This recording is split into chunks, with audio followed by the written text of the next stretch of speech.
Olá, eu sou a professora Cláudia e venho aqui com você iniciar a leitura do livro Ditadura e Serviço Social.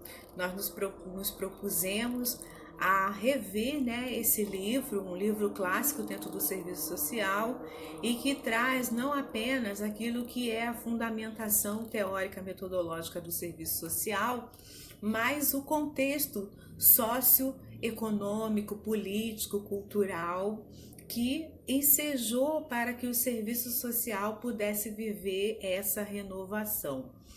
A gente sabe que nós vamos fazer a nossa leitura em 15 semanas. Nessa primeira semana a gente vai estar lendo as 15 primeiras páginas, né?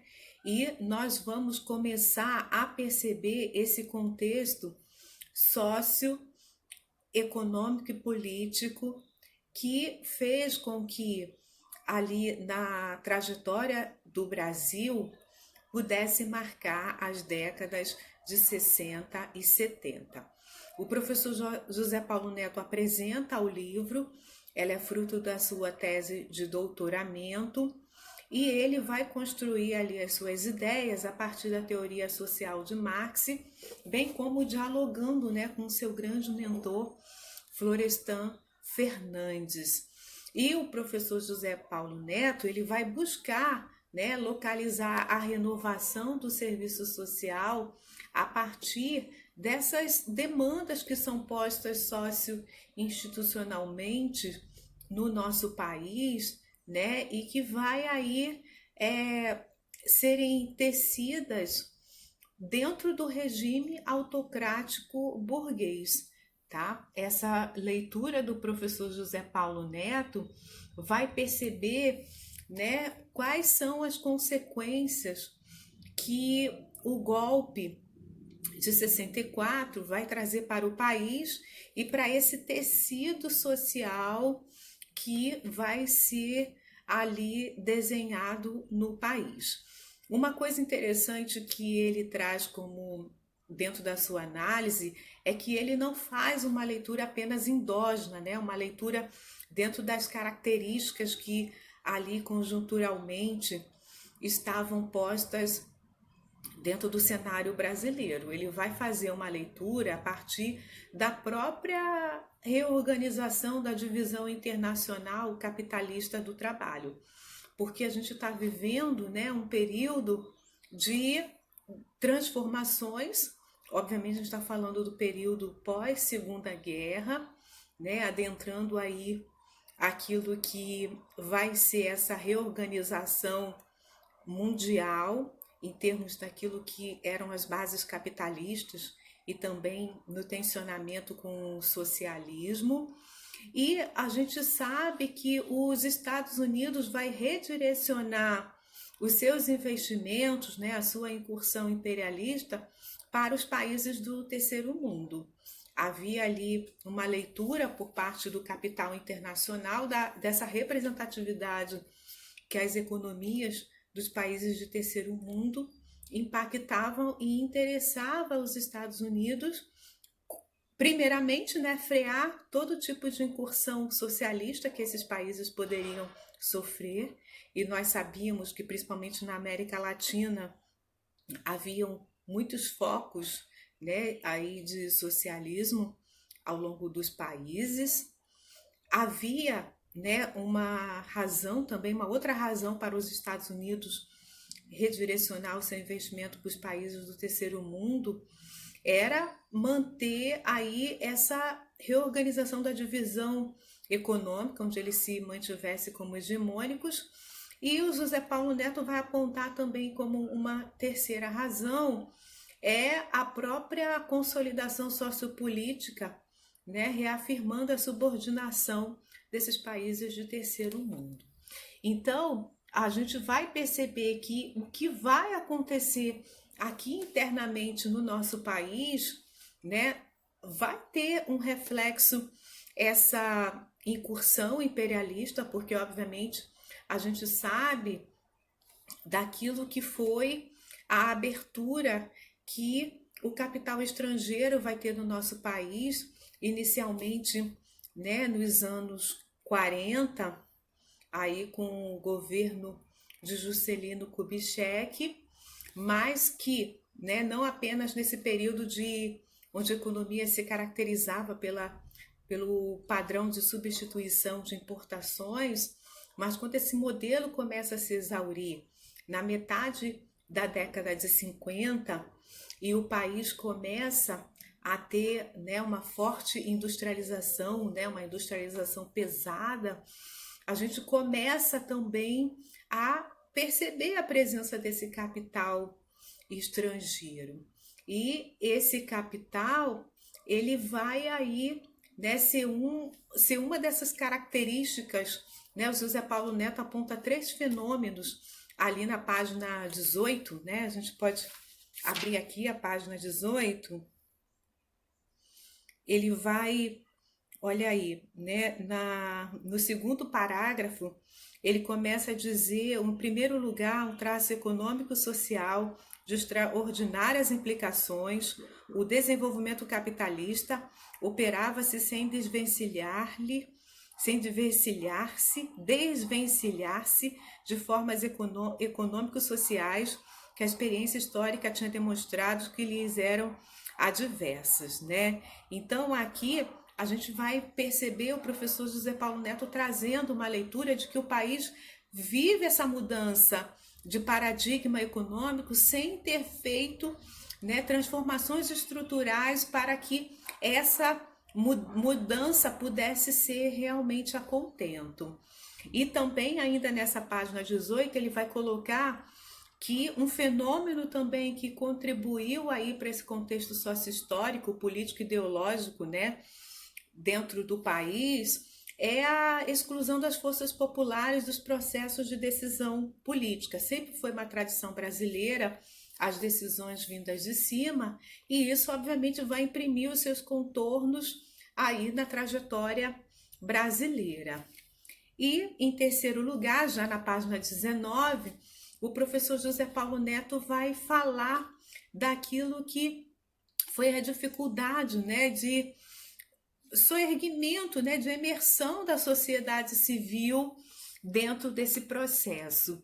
Então, essas 3 características, né, econômicas, a ausência de uma participação social, né, aquilo que é não apenas o não incentivo, como também o não investimento na sociedade civil, contribuíram aí para marcar essa trajetória brasileira.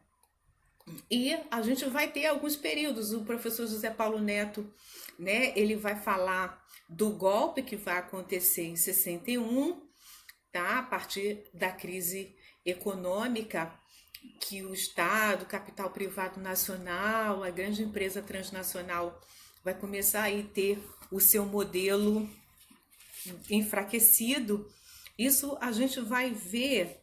Tem uma nota de rodapé que deixa bem claro essa participação aí do Estado na página 21.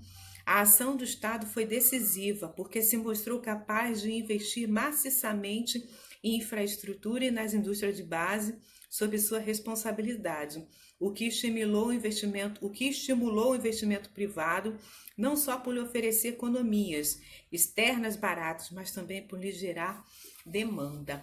Então a gente está vendo aqui, né, essa transformação do paradigma na economia brasileira, mas que vai entrar também no seu desgaste e vai ser aí marcado pelo golpe de 61, que vai trazer um novo tempo aí de conjuntura nacional. O professor José Paulo Neto, aqui na página 21, ele vai definir esse período pós o golpe de 61, né, de agosto de 61, que vai trazer ao poder João Goulart.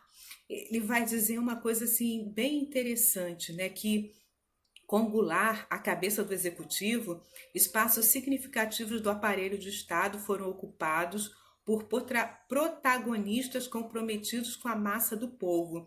E mesmo enfrentando um legislativo onde predominavam forças conservadoras, tais protagonistas curto-circuitaram em medida ponderável as iniciativas de repressão institucional. Então, vai ser uma característica do Brasil aí no período, né, do executivo de João Goulart. Só que aqui, né, nesse contexto, o que vai acontecer aí até 64 são características daquilo que vai, né, semear o golpe. E essa crise, ela vai ser caracterizada principalmente por aquilo que o professor José Paulo Neto fala na página 26, que é uma contradição, né? Ele aponta aqui uma contradição entre a industrialização pesada que o país passou a adotar versus aquele tipo de intervenção e articulação e representação das classes e camadas sociais no sistema do poder político. Enquanto que a industrialização pesada, né, exigia aquilo que era essa trajetória brasileira, essa característica brasileira de autocracia, né, de decisões centralizadas. Por outro lado, se estava se construindo uma gestão que exigia, sim, bases mais democráticas. Então, isso vai ser um tremendo contrassenso, vai desgastar politicamente o país, e isso vai aí, né, culminar com o golpe de 64. E, obviamente, não foi assim, o golpe, ele parece uma saída, mas, na verdade, o José Paulo Neto, ele vai dizer que o Estado, né, ditatorial, o regime político que o sustentava, se constituía num processo dinâmico e contraditório. Então, assim, o golpe vem para trazer respostas à crise, mas, na verdade, ele também traz no seu bojo aí características que o torna também insatisfatório. Tá aqui na página 33, a nota 43 diz assim: tematizando esta heterogeneidade, escrevem Velasco e Cruz e Martins que a coalizão que sustentou o golpe era a mais ampla e diferenciada possível, incluindo praticamente todas as facções das classes dominantes, do rural ao urbano, do arcaico ao moderno, do nacional ao estrangeiro, do produtivo ao parasitário, juntamente com ponderáveis parcelas da pequena burguesia, das profissões liberais e da nova classe média burocratizada, donde a conclusão: a coalizão vitoriosa não era apenas heterogênea, era também fortemente contraditória e, mais importante do que isso, essencialmente incapaz de unificar setores dominantes e dominados num projeto policlassistas. Então, nossa leitura, tá, dessa primeira semana, a gente vai chegar até esse momento que o professor José Paulo Neto começa a apresentar aí a contradição desse golpe de 64 e que também, assim, vai apresentar seu desgaste, e nós vamos ver mais adiante, lá, né, já chegando na segunda parte do livro. Mas a gente vai ler juntos essas 15 semanas o livro e buscar compreender como foi importante para o serviço social essas características de formação social, econômica brasileira, política e cultural, para tecer aí a renovação do serviço social.